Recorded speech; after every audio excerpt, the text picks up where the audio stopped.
Thomas Soto. Le vrai faux de l'info de la matinale avec Jean-Philippe Ballas. Bonjour Jean-Philippe. Bonjour Thomas. Ce matin, on parle du taux d'abstention et des scores du FN. Avec Édouard Philippe, député UMP, maire du Havre, invité de France Inter hier matin. Quand la participation est faible, les résultats du Front National sont toujours plus élevés que d'habitude. C'est pas du tout négligeable à mon sens, ça fait partie des enseignements de ce scrutin.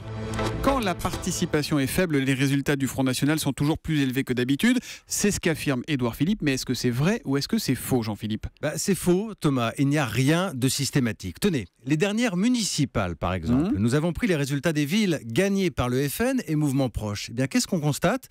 Que bien souvent, le taux d'abstention était inférieur à la moyenne nationale. Moyenne à plus de 36% à l'époque.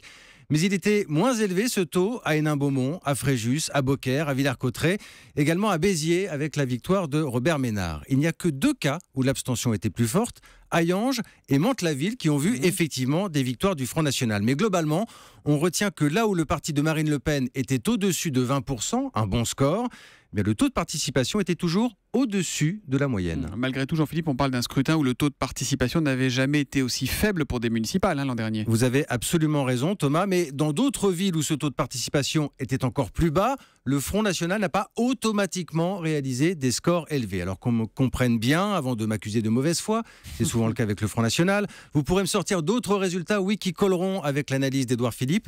Je dis simplement que ce ne sera pas toujours le cas. On ne peut pas systématiser. Mais si on prend le résultat des européennes, là où le Front National a réalisé son score le plus élevé, il est arrivé en tête, 25%, le taux de participation était très faible là aussi, non ? Oui, Thomas, mais je me souviens aussi d'une étude assez surprenante de l'IFOP. L'Institut avait posé la question aux abstentionnistes. Si le vote avait été obligatoire, qui auriez-vous choisi ? On s'aperçoit que les résultats auraient été peu ou prou les mêmes. 24% auraient voté FN, 22 UMP, 14 PS. Bref, si le taux de participation avait été plus élevé, le FN n'aurait pas fait moins le signe d'un réservoir de voix. Alors, vous me direz, ce n'est qu'un sondage, certes, mais il faut se méfier des liens trop hâtifs. Oui, le taux de participation est un problème aujourd'hui dans toutes les élections. Oui, le Front National fait des scores élevés dans toutes les élections, mais le rapport entre les deux n'est plus si évident. Démonstration signée Jean-Philippe Ballas, et c'est donc un faux pour Édouard Philippe ce matin, le député maire du Havre. Le vrai faux de l'info de la matinale, tous les matins après le journal de 7h30 sur Europe 1. À demain Jean-Philippe. À demain.